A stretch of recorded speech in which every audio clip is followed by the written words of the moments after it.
And so you may return to South Carolina, you said.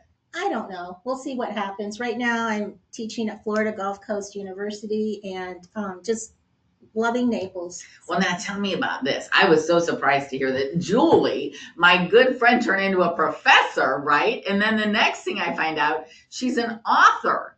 I mean, she's like an award-winning author, right?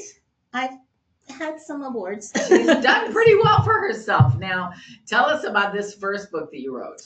My first book, Daughters, Where Have All Our Daughters Gone?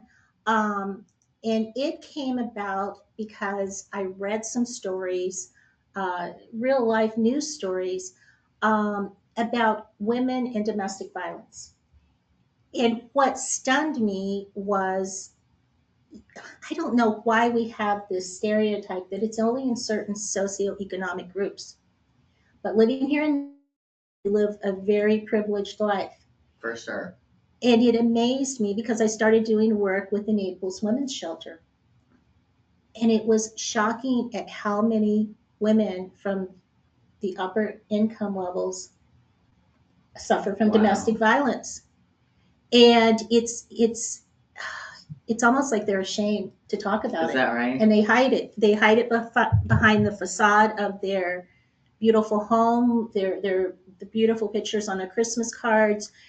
Everything looks wonderful, and they are almost afraid to even go there. But many of them are living miserably.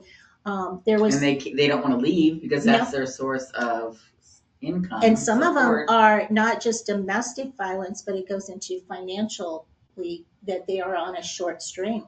One woman lived in this beautiful house, drove a $100,000 car, but she was on a short leash.